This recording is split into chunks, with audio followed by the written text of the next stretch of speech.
Hi everybody, thanks again for joining us. Today I'm just going to be doing a quick review on the old MPC A-Wing fighter from Return of the Jedi. So we're just going to have a quick look at this kit. It's really one of the few options for A-Wings that you got out there. I know there were some resin ones at some stage, but I'm pretty certain the company that was making them has been told to stop. So this is really your only option if you're looking to make an A-Wing. That I know of, at least anyway. This kit's been around for a long time, so it's been around since the 80s, and as such you sort of get 80s quality when you open it up. Once again, it's a snap kit, and if you've watched some other videos you know what I think about that already, so less said the better. Have a look at the box art. Just a photo of the craft, looks like the one from the film if I'm not mistaken. Not too bad. A few little bits and pieces on the side, nothing really all that flash. Goes on a few details on this side, suitable for the beginning modeler. Well, yeah. Easy to snap together assembly, yeah. Modelled in colour, so on and so forth. Detailed cockpit with pilot, display stand, movable laser cannons. Yeah, we're done. And there you go. 1983 is the age of the kit, so it's been around. It's been around the block. Still plenty of them for sale on the internet, and you'll find them for some quite reasonable prices too, so don't pay through the nose for one. They're really not worth it. Let's have a look.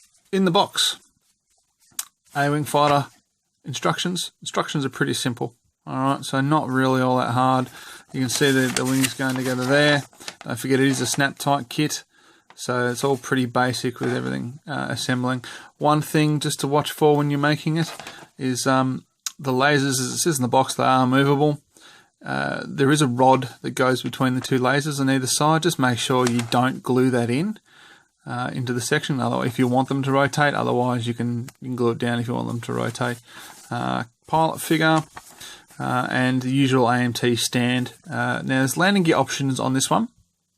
You don't need to use them, especially on the flight stand. I mean, I don't know, landing gear out while the thing's meant to be flying around. Yeah, I don't know, up to you. But I chose not to use them. So that's pretty simple instructions. Let's have a quick look at the model itself. All right, so let's have a look here. So typical sort of 80s MPC model kit. You've got your raised panel lines, the raised rivet detail, everything like that. The cockpit isn't actually all that bad. It's not great, but it's not horrible. Certainly seen a lot worse on more modern kits. Overall detail and shape and everything, I think it's pretty good. It's not bad for an MPC. I think they've done quite well with the overall look of the model once it's completed. The cockpit seat and everything like that's okay. The only thing I'd say it really lets down the cockpit side of things is the pilot figure. So the pilot figure is just garbage. He's just horrid. That really is not very good at all. And then when you look at the underside, same sort of detail. Not much there to talk about. Raised panel lines again. Those are where the landing gear connect in. And you can see there's no option really for any landing gear doors or anything like that. So I'll show you a little thing that I did to sort of spruce it up a little bit without having the landing gear, and you don't want the holes on the bottom side of your model. Lasers, put them aside. You get a pair of lasers either side. Pretty simple. This one's got, you can see a little sink mark in it towards the back there. So a little bit of a nuisance to fix up, a bit of flash, things like that. A lot of the kit, might not look at what I've shown you, but a lot of the kit does have flash on it, so it is, a bit of a process to tidy it up. But easily enough done, just a little bit time consuming. The clear parts you'll find come either tinted or, once again, the normal clear. Just depends on which kit you get, so it's luck of the draw really as to what you're going to end up with. Canopy is kind of unusual in that you see it's got those little legs sticking out of it. You pinch it to stick it into the model. It's a reasonable fit. It's not great, but it's an interesting way of stopping it from coming loose for a snap tight kit, I reckon. But yeah, so clear or unclear. That's the two options there, and we'll just quickly show you decals. So that's really your decal sheet there. Now you might end up with two of these. Some of them end up with two. Don't ask me why, but they just do. Really up to you whether you want to use them. On the actual box art itself, you can see the two on the nose there. There is another one there. One would assume for symmetry, one on the other side. And on the instructions, it does tell you this one here. I left most of them off, to be honest. They're not great decals. They're sort of off register a little bit, and there's not a lot of detail to them. So I didn't see the point of putting them on there. I just thought it was easier to put them aside. And that's it. That's what you get in the box. So let's have a look at a completed model. Just bring this across here. All right. So, as I was saying, I use the two decals on the nose. You can see them right there. You might notice on mine, I've got the darker stand, and I've actually got a clear canopy.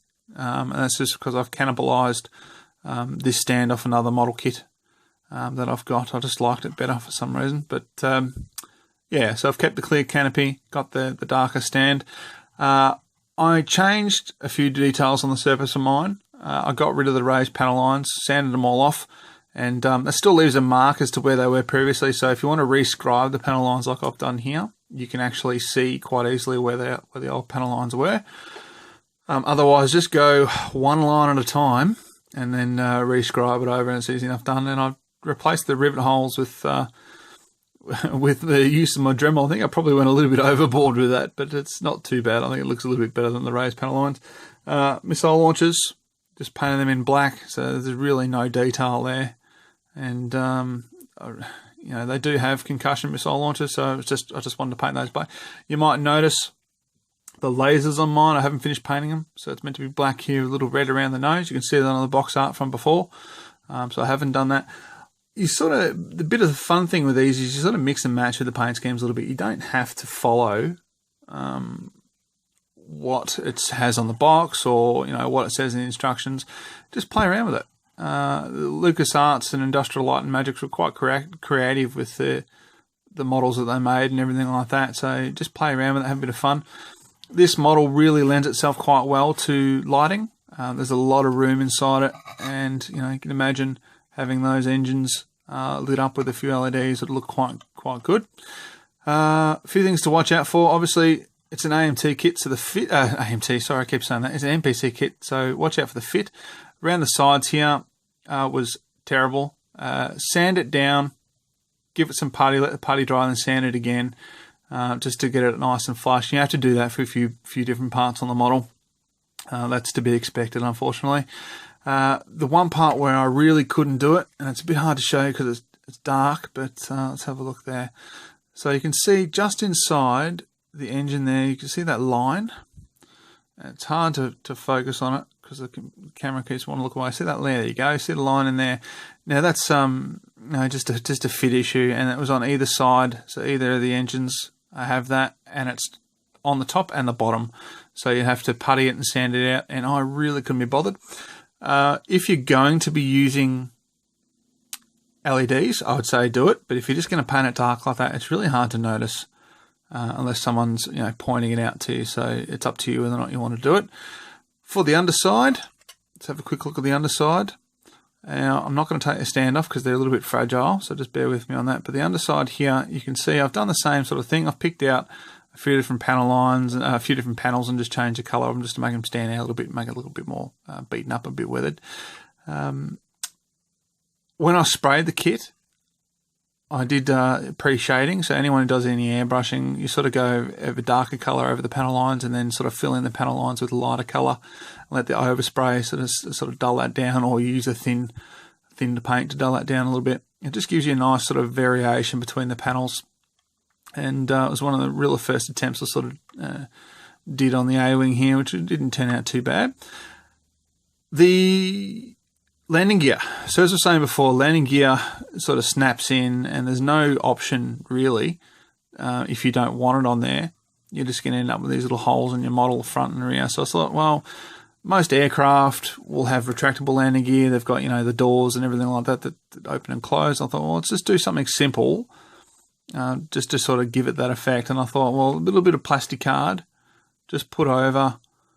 You don't need very thick, just a thin plastic card's fine.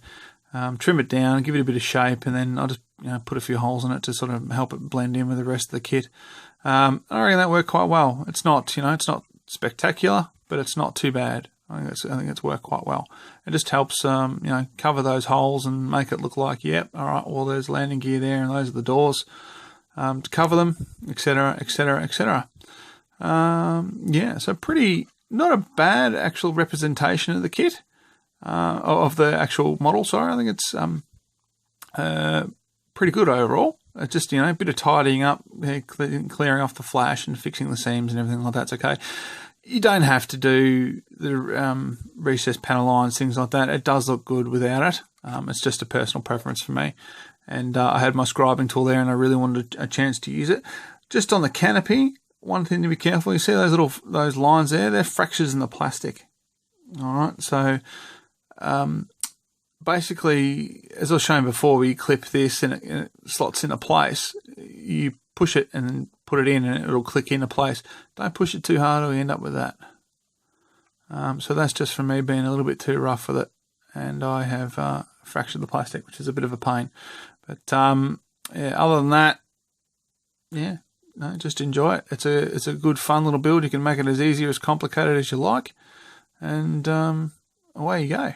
Pretty simple. So, and as you can see, lasers rotate. Yeah, I'm not really a huge fan of that. I remember the original X-Wing games, they pretty much pointed straight ahead, so that's where I like them staying. But no, each to their own. Excellent. Well, thank you again to my first subscribers. Thank you very much. I was really pleased to see my first few subscribers on my channel. It was awesome. Thank you. And to anyone else that joins, thank you as well. And if you have any questions or would like to see anything, let us know. We're going to have another video for you next week. I haven't decided if it's going to be another Star Wars topic or maybe an armor topic. But sort of up in the air about that at the moment. But you'll definitely have another one next week with a completed model and kit review for you. So we'll go from there. Any questions, drop us a line. Yeah, thanks again for watching.